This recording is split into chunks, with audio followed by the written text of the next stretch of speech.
Assalamualaikum warahmatullahi wabarakatuh.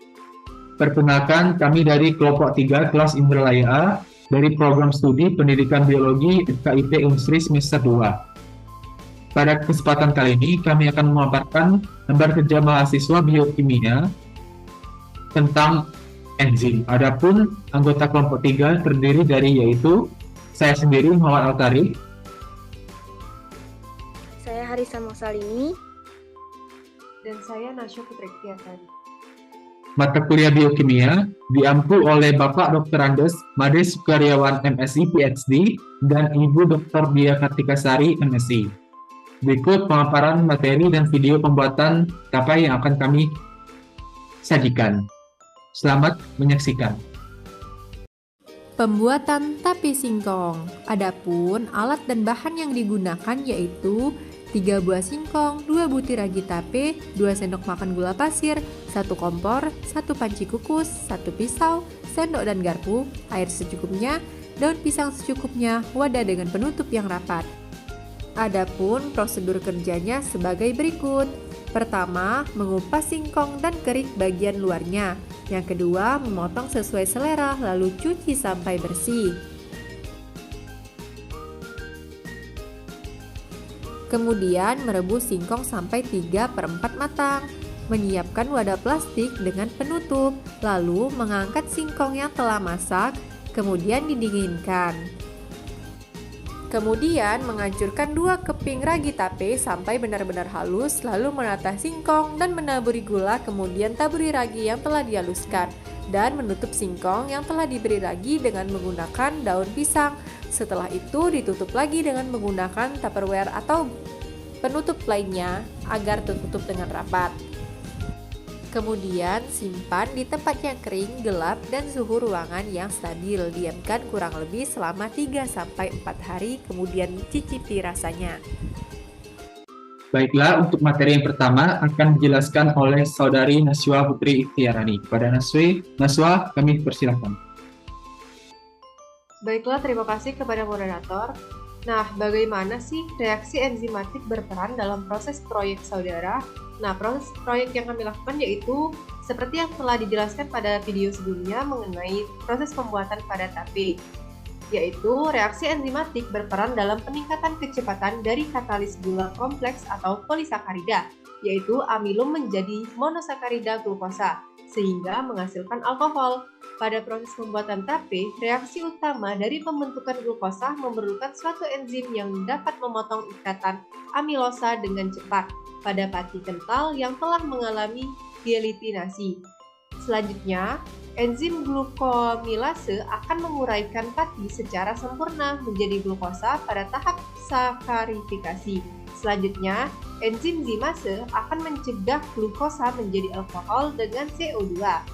Bila proses fermentasi masih berlanjut, maka terbentuk asam asetat karena adanya bakteri Acetobacter yang sering terdapat pada ragi yang bersifat oksidatif. Lalu, alkohol yang dihasilkan dari penguraian glukosa oleh kamir akan dipecah menjadi asam asetat pada kondisi aerobik yang akan bereaksi dengan etanol membentuk suatu ester aromatik sehingga tape memiliki rasa yang khas.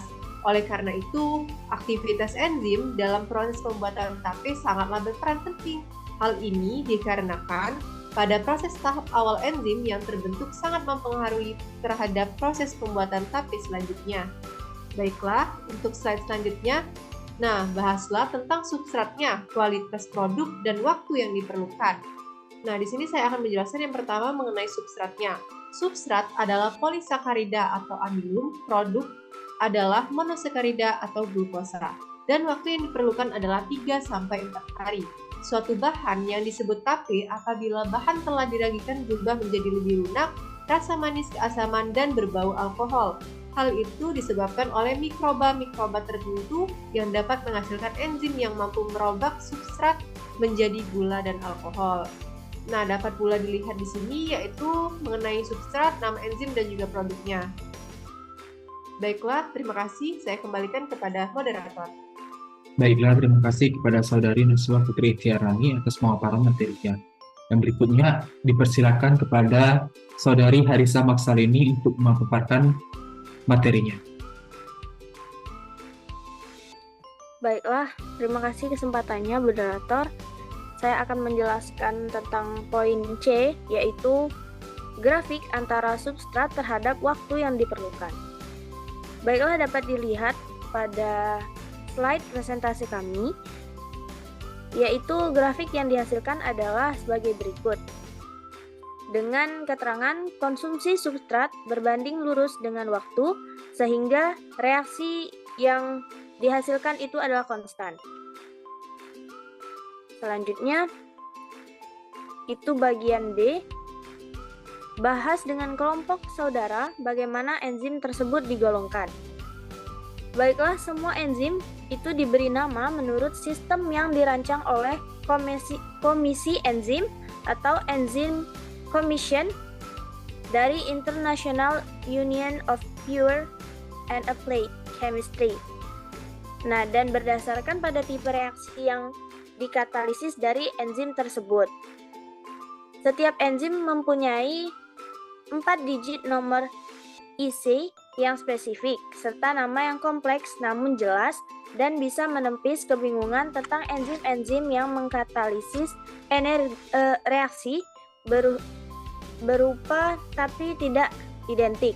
Pada umumnya, enzim yang sering ditemui atau dikenal di kehidupan sehari-hari itu namanya berasal dari nama reaktan utama dari enzim itu.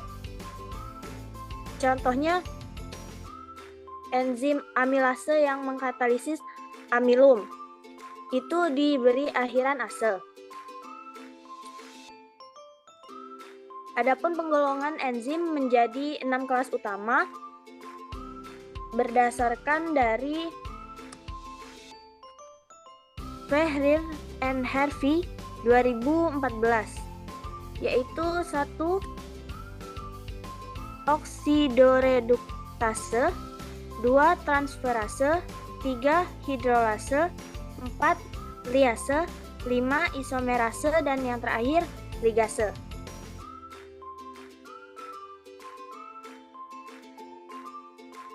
Selanjutnya, bahaslah apa keuntungan reaksi enzimatis, yaitu enzim didefinisikan sebagai makromolekul yang bertindak sebagai katalis atau agen kimia yang mempercepat reaksi tanpa ditelan oleh reaksi itu sendiri. Tanpa pengaturan oleh enzim, lalu lintas bahan kimia melalui jalur metabolisme akan menjadi sangat padat karena banyak reaksi kimia yang akan memakan waktu yang sangat lama. Dengan kata lain, keuntungan reaksi enzimatik adalah katalis atau pemecahan suatu molekul kimia berjalan dengan cepat dan secara spesifik tanpa menghasilkan produk sampingan. Baiklah, saya kembalikan kepada moderator. Terima kasih kepada Saudari Harisa atas pemaparan materi.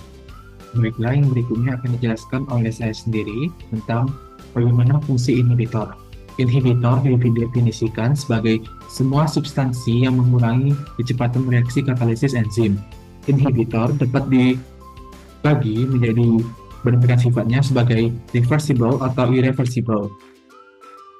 Inhibitor reversible terikat pada enzim melalui ikatan non-kovalen, dan pengenceran kompleks enzim inhibitor menghasilkan disosiasi inhibitor yang terikat secara reversible dan memulihkan aktivitas enzim, seperti inhibitor kompetitif dan non-kompetitif. Sedangkan inhibitor irreversible terikat pada enzim melalui ikatan kovalen.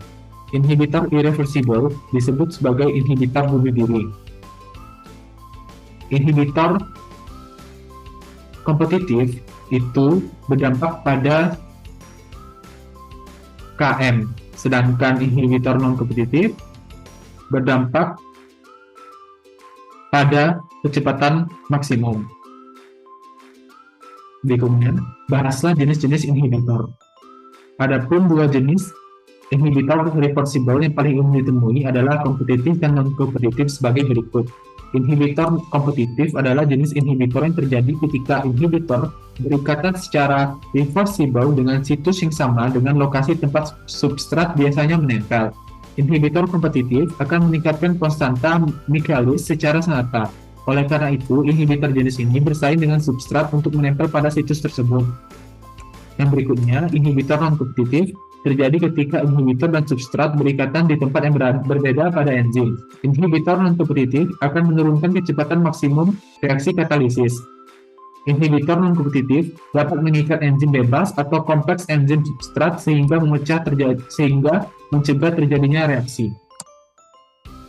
Berikut ini daftar pustaka yang kami gunakan untuk menyusun lembar kerja mahasiswa ini.